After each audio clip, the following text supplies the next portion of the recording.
Hello and welcome to another edition of Vehicles and Videos. I'm Brandon, Brinton. and today we are going through our top 10, starting at number 10, down to one of what we thought would be fun drift cars. I guess this is our little bit of a deep dive. Brinton, what of car are number we t- talking of about? number 10. So the Yeah, the worst of the best. yeah, the worst of the best, exactly. Yeah, yeah. As I look into cars, I just realize I'm like, like drifting is not. No car is really meant to drift, right? It's like, oh, you got to change this or that or this or that. Well, I disagree. I think a lot of cars nowadays, there's several models now that have drift modes. There's several, there's plenty of people, even from watching Top Gear with Jeremy Clarkson Hmm. from like the 90s, because he's been doing that show forever, of like just getting that back end out on high horsepower saloons and saying, That is in one. his accent, like, how much, why does a car have so much power? And as he's spinning the tires going around a turn. Yeah. So Right. So, okay, so you're right. You can make a car drift, but when you're talking about setting it up for a drift event, I think that's a little bit different, right? And I guess that was my point. Um, and I guess a little off topic, on topic, as I go through and I listen to a lot of our previous podcasts and our previous episodes, I noticed that like one thing is we've been calling drifting cheap, right? And I think it's in comparison, right? It's not a cheap event. It's not a cheap sport. It's not a cheap driving event. It's just happens to be less expensive than the preparation and and everything that's involved with an endurance event like champs or lemons, right? So when we say cheap, we agree. mean Yeah. it's cheaper than those two. Right. Yeah. You're still going to have Definitely. mechanical failures. You're still going to go through tires. There's still going to be other expenses, but it is easier to drive a stock-ish car at a drift event, just like you're saying, Right. with your saloon, Yeah. than it is to uh, drive that stock-ish car without a roll cage at a track event. That's an endurance event, right? Right. So I want to make that distinction there. All right, so we're talking about the IS 200 or 300. 300. Sorry. Yeah. Yeah. The- Well, they have 200, 250, yeah. 300. There's even, I didn't realize, I don't know if I've ever seen one. Apparently, they made a V8 IS that I don't know if I've ever seen. There's the IS Mm, 500. There's the IS 430. So there's the right. IS family, but more specifically, you mentioned the IS 300 because that's the one of the more common ones that drifters go to because there were some made with the 2JZ manual, not very many. Yeah. Yeah. Not very many. So I don't know exact production numbers. I just threw a couple of ISs up on the screen here for us. Yeah. I don't know exact production numbers. I thought I heard today that there was like 1,300 made in manual, and the rest are all made in automatic. Um, Probably very accurate. That I would get based on my research. That sounds about right. Yeah, so that I mean, we're going to get into a pros and cons later, but to me, that is a huge con that you're buying a car that you automatically have to swap a transmission into. And Well, so I don't.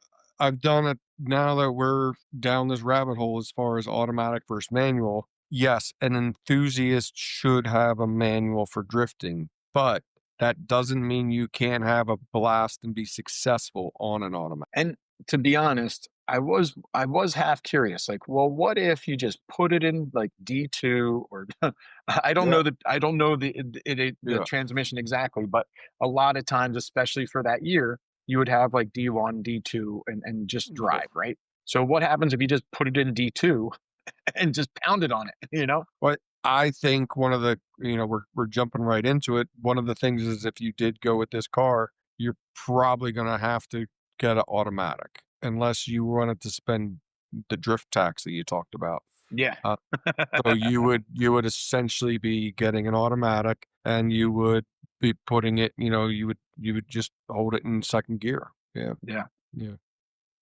And I mean, listen, it's not like it's impossible to do a transmission swap, right? You could put in a Right. manual. Many times though, like what sucks to me is then it's like, okay, you got to delete these coolant hoses or this radiator or, come up with a third pedal or whatever else it ends up being. Right. And sometimes sourcing the right parts, making it match with the right transmission or whatever else. The one guy that I saw swap it, he used a transmission out of a Z3. Well, Z3 is a low production vehicle anyway, right? So like, Yeah. Yeah. but he liked And how that's a much potentially smaller that. expensive transmission for it off the bat, then Yep. then an adapter kit plus a clutch and flywheel. You're into it for more than what the car Yeah. costs. Yeah, yeah, Right. yeah. I mean, the cool thing is it's a 2JZ, right? And with the 2JZ, that's a between the 1JZ and the 2JZ, they're pretty, notorious swap motors. Mhm. A lot people like to put them in a lot of different cars. So those adapter plates work, like exist. It's not like you're looking for that one off. Okay, I've That's got this true, yeah. super rare odd motor and a super odd rare transmission, and I want to make them work, and they just won't. Right, So, right. you know, at least that's nice. Well, let's back up just a little bit here. What I thought might be nice, Brent, what the Lexus, we're obviously Volkswagen people, we're not Japanese people. But what do you like when you think of the Lexus IS? What was your initial thoughts? Like, what's your kind of So opinion on it? one I mean, like, it's undeniable. You look at these pictures, I think of a Toyota Camry. I think Yeah, of, like, the most boring car ever, which isn't necessarily bad because sometimes that sleeper effect is cool.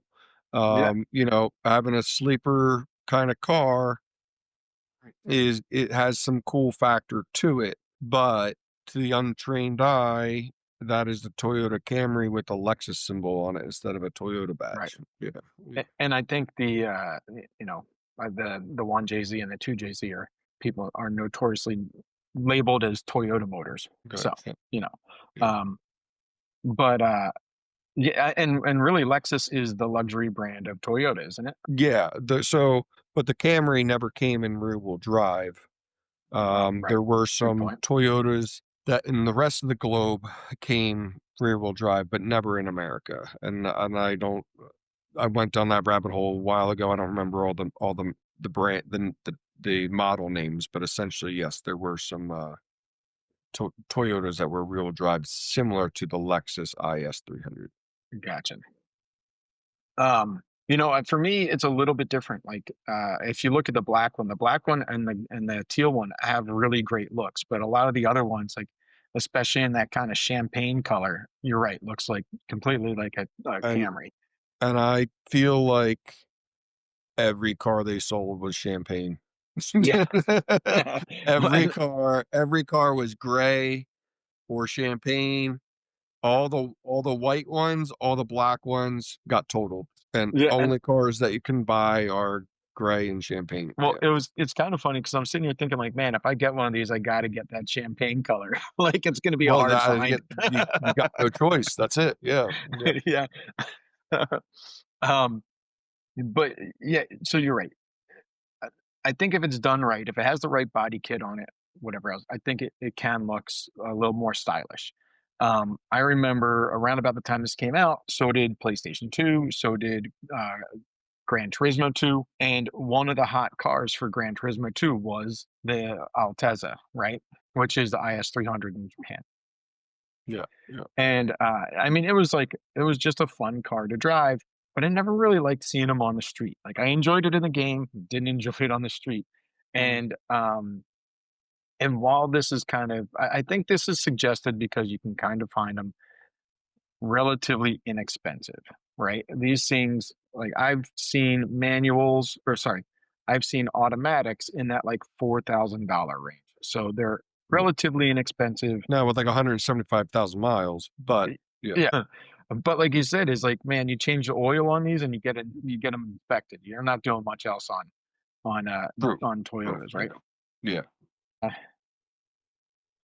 Uh, so I don't know. It's just hard. As I looked into it more and more, it's interesting. It has double what is it? Double control arms Control arms, yep. on the front, which is nice. That also makes the angle kits a little bit more expensive. It looks like there's two versions of the angle kit. There's one that's like a little extension, and then you extend the tie rods, and then there's another one that's like all control. It's like rebuilt, You can just get all based on what I looked at, there was a company that made a knuckle for it with you could get a yeah, different knuckle with essentially another Toyota or Lexus ball joint and tie rod that they sold all as a kit, and then there were a couple variations that you could get if you're going that high turn radius route. right. Yeah. Um, but the interesting thing that so as a shop owner, I think I have currently one IS300 customer that's a Gen 1, like the '01 through '05. Right. He brings it every 5,000 miles for his oil change, once a year for his inspection. I think we've done some exhaust work on it. We've done some tires and brakes, and that's about it. And it's a younger kid, and he just kind of neglects the car type situation. Um, but I was thinking about like the cars that come through my shop. The one size up, the GS. Hmm. Um, Now I don't think that was ever offered in manual, but I've had several customers with the GS V8, which is the GS 430. So that's kind of interesting to note that in my environment, I've seen way more of those. Um, Right. and it would be like the equivalent of like a 3 series BMW to a 5 series BMW, you know? So, and so I did look, and the availability seems to be about the same. But that V8 is, they do move. That V8 is, and the GS is a nice engine. So let's look that up really quick. Actually, Yeah. since you brought it up, you said it So was it'd be like the it'd GS be like 430. that same year range, GS 430. Yeah. Right. That's probably that one over here. But let's see. Specs don't want so that, yeah, 325 pound, 300 horsepower for that Yeah. for that V8. So automatic, put it in second Yeah. gear. They don't really have a whole lot of issues. You just now it's a heavier car, longer wheelbase. Drifting longer wheelbase isn't a bad thing. And you can pick I did look, you can pick them up for the, 200,000 mile mark because of the age. They're like 4 or 5 grand. Yeah. Um. And then, newer ones and F Sport ones and all that stuff too. So Yeah. Then you're just getting into like a really expensive car, right? correct. Yeah. There So it is odd because it does seem like, uh, I went down the rabbit hole of like, I always do this, whether no matter what it is you're buying, it's like everything you want is just a little bit more than what you want to spend. But it's right. like you can get like a 2019, 2020, IS F Sport for like 30 grand.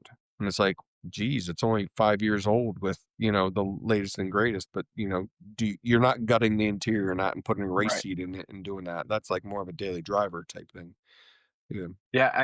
Again, the advantage of this is you're looking at like four, maybe 8 grand, Yeah. something like that. Depends on the Yeah. model, depends on some of the extras that you got with the car. So that makes it a little bit more affordable. I've seen, I mean, I'm sure they'll go even higher depending upon how they've been built and customized, but I really haven't seen a much higher than about 14 with the manual, um, and high mileage. Oh, yeah. I didn't do an extensive search, Yeah. but I was on Cars and Bids. Oh no, I think I was on the tablet that I'm using. But Cars and Bids showed all like the recent ones that sold, and there were a couple really nice ones in the 20s. gotcha, Yeah. nice. The one other thing that I thought, well, since we're talking about buying this as a drift car, maybe we decided to stick with the automatic and just stick it in D2. But some of the other things that I thought might be interesting to look into would be things like what's the wheelbase? They do kind of suggest like 97 to 105 for that drift wheelbase, and this comes in at 110.2. So it's a little bit outside of that, but Oh, okay. it's not impossible, right? Right. Okay. It has it has the 2JZ, which if you don't know is a 3-liter inline six. It's 215 horsepower, not naturally aspirated, which is nice because like we've talked about for endurance cars, this might actually make a better endurance car for us. That's actually very, very valid point. Yeah, yeah. this might actually make a much better endurance car for us because it's got that 6 cylinder, it's got that 250, like 200-ish horsepower, and Multi-link suspension, yeah, well balanced, rear wheel you know, drive. Yeah, yeah. exactly. So, I mean, it's pretty quick. The 0 to 60 is 7.3 seconds. Um, So it's same as a Toyota Camry. yeah, Yeah, yeah, true. yeah. But you know what's interesting, and they the curb weight is like 3,200 pounds. A lot of people have said that it's pretty heavy. Um, I can't think. I did not compare it towards anything else, but 3,200 pounds doesn't seem extensively heavy. When I Not saw, not for not for a saloon. yeah, not for a You know, 4-door car with yeah, front seats, back seats, all that stuff. it's probably 100 or 200 pounds lighter than a equivalent Mercedes or BMW. A BMW of the same class would be heavier for sure. Well, I mean, we threw the 350Z on our list, right? And the 350Z, I think, is almost the same weight, Okay. and that's a 2-door. Yeah. So again, I don't really understand the weight thing, and I got to look up the RX-7 because I know people said that that thing is pretty heavy too, and that's on our list. But we'll get there. I guess we'll just Yeah. get there We'll get when we there. get there. Yeah, by 1, we'll have all the weights dialed in. We'll know what's Yeah, appropriate.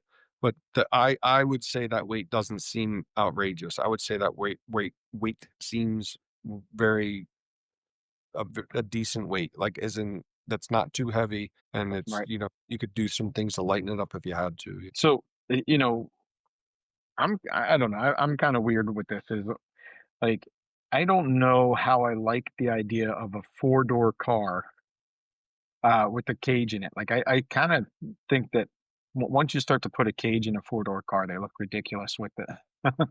Especially when like there's like some of the show cars you've seen with where they decide to keep the rear interior in and then they put the cage in, which you can't even get to the seat.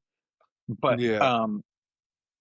I don't There's know. It's just like I like the idea of the car overall, but once you put a roll bar in it, I think I don't know. But they do sell just a harness bar, so it bolts in on the B to pillars. be Yep, It goes okay. B pillar to B pillar, and you can then run harnesses as well as you can still run the factory seatbelt, which is kind of nice. Yeah, I So mean, that's yeah, that I feel like that's all you would really need for what we would be doing anyway, so, absolutely, yeah. I mean, yeah, yeah, how how fast are we really going? yep. Um, And then yeah, and then on, Monday, you put your car seat in and put kids in it. yeah. Neither one of us have car seats anymore, but yeah, No, yeah. yeah, exactly, yeah. Well, that we know of, right? Um, well, I don't know, I think we kinda touched on a lot of this car. What was your after all the research, what was your kinda thinking, like, is this something you might look into for drifting, or is this like, "No, It I'm would gonna be this is like a if pass." it would probably be a pass, and only because I've driven enough older Lexus to they just don't do it for me. They don't really sometimes, I don't personally get inspired by their looks. And looks can be so subjective because you can be like, "Oh, it's the perfect sleeper, it's this," and you can get into that aspect if you want. But in my mind, it's just not where I'm at. No, So that's not yeah, what I wanna not know. for me. And there's some really nice examples of people that did them up really well, and they are decent cars. It's just not something it inspires me very much. Yeah, I mean, this teal car that I kinda have emphasized a little bit now with the lower splitter and the side skirt definitely looks a and it looks like the rear It arches have looks been pulled a yeah, little bit. yeah, That looks a little bit more sleek than your Toyota Camry. yeah, yeah.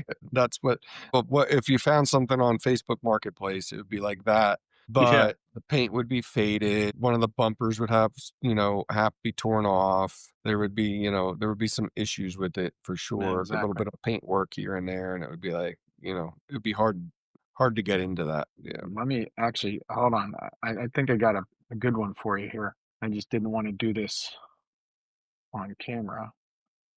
Marketplace. Check this one out. This is exactly what you just talked about. And they still kinda want a good amount of money for it too. This one here. All right, perfect. So, all right, so this one Yeah, happens to be black. Maybe they painted it. I don't know, or plastic well, dipped it. no, Who the knows? bump is black, but the rest of Oh, that's right. Actually, it is. It is dark gray. It looks black. Um, but there's dents on the hood. The bumper doesn't even fit properly. The I think a tree fell on it. yeah, and they want $6,500 for it. Yeah, Yeah, and they still want the 6,500 for it, taillights and look it's it. yeah. Yeah, Are they and it's old enough to go to the bar and drink. yeah, and that's the other thing. Yeah, you're right. Yeah, It's like 21 years old. So yeah.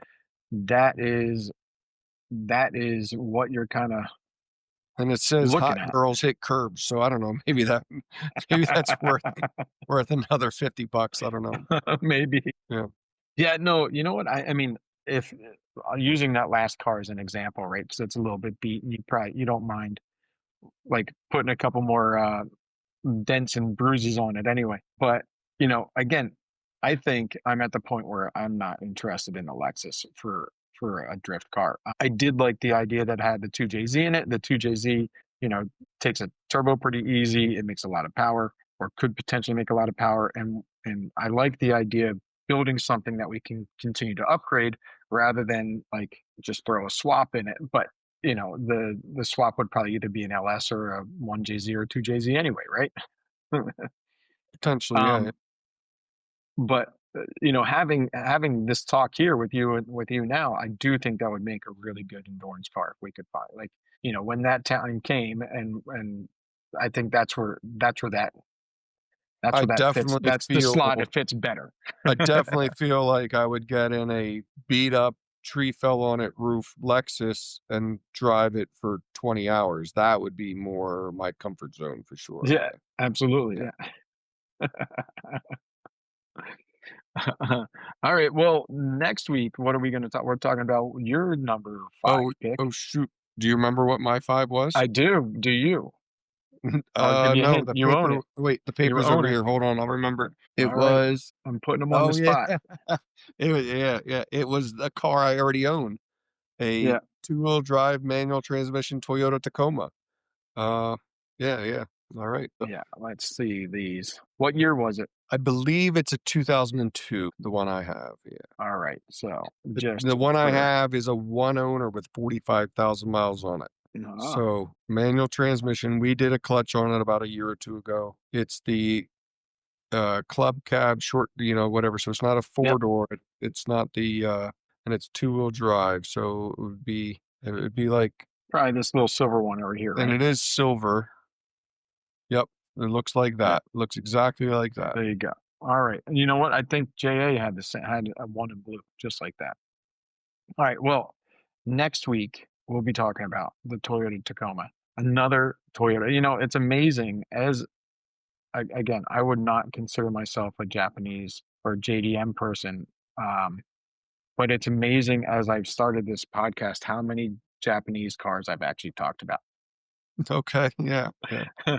And I Well, never thought I'd be talking about Toyotas. the one of the big things though is a lot of these games are probably influenced heavily by the global market. So like they're Right. making video games and race car games and stuff, and um, the American market's probably not the biggest. Um, what's the word? Purchaser of a lot of video racing games and just games in general. So that's why there's so many European and Japanese spec uh, Yeah. cars in those type games. Yeah. I will be curious. I mean, that being said, I will be curious when it gets time to talk about the Mustang or the Corvette, how we feel about those cars Yeah. versus the other cars, right? Like this one was kind of hard because it's one of 10, right? This is the first one we're talking about. At least Yeah. when we get into next week's, we can at least be like, well, this is what I liked over Yeah. the Yeah. IS or So I don't really know if I ever got to do like my pros and cons, but I'll just go through oh real yeah, quick. let's hit those really Pro, quick. Yeah. like pro durability, like 100% durability. Another pro is like you can, if you feel like speeding through town, You just look like any other person driving a Toyota Camry in town. You're not it's not a Mustang, a Mustang gets pulled Right. over, a Toyota Camry doesn't. Um, don't speed. Um, con, it's they are kinda getting towards that drift taxi type number as far as I'm concerned, but it's also the, um, reliability, uh, that you're paying for. Yeah. People do pay extra money for Toyotas and Lexus because of the known reliability. Um, what other cons? The availability. You're getting ones that are getting approaching the 20-year-old mark, and anything 20 years old is going to be several owners and several different potential body colors. So that's a thing for sure. Yeah, but I'm totally okay with different body colors. Yeah, I'm yeah. All right, good. Um, what other pros and cons do I have? Um, All right, so I'm not sure if you've seen this, since you talked about total durability and longevity and stuff like that. Somebody decided, and I know I've seen this a couple of times, and I don't know the full story, but they decided to make a Lexus drift limo. okay, that's pretty neat. Yeah. I mean, I they mean, a went, drift limo and that whole concept is actually pretty cool. yeah. So And then you have a bunch of people in the back while you're drifting. yeah, that'd be cool. Like definitely like Yeah, puking in yeah, the back, right? yeah, it's something. Playing leaners. Yeah, Would you full rate bucket seats everywhere? yeah, they would have to. Yeah, Right. couple rear facing, couple forward facing. Yeah, Yeah. Um I kind of hit most of my pros and cons. I don't think I specifically went through my list, but I think what you talked about with the with the drift tax or Jap tax or whatever you want to call it uh, for the car is I think that really comes down mostly to how limited it is with manual transmission. Um, because now that's like you're very specifically trying to find that because people probably want to spend their money on other things rather than upgrading the transmission right away, right? yeah. Well, I quite honestly got to the point where in my searches I wasn't even finding manual transmissions, so I just Yeah, figured that just wasn't even an option. Yeah, I think I found two. yeah. So and that also made me wonder like is it even a thing? But so um all right, cool. Well, I'm excited to talk more next week and About the Tacoma, talk about the right? Tacoma, Another. Yeah, yeah. another Toyota. And I'll be watch. I don't know what motors in that, but I'll be amazed if it's something similar to the It's a 2JZ in four. there. The one that's in mine is a four banger. I can't remember Oh, if it's. four cylinder, gotcha. I think it's a 2.4 four-cylinder. I don't know Mm, what the code word for that is, but that's what it is. Yeah. cool. Yeah, Yeah. we'll find out all about it next week. Yep. Yep. If, All right, cool. try and get a video of me doing a burn on it or something. Yeah. Nice. I love that. Yeah. So, all right, cool. Well, thanks for joining us this week. I think I'm gonna give this one a thumbs down for a drift car for me. Right? Drift car, not so much. Endurance car, if you found the right one at the right price, Yeah. we could potentially pull the trigger on it. Yeah. There you go. Because I do think it could compete well. Yeah. Yeah. All right, cool. Well, thank you very much for coming on out, guys, and we'll see you next week. Yepper.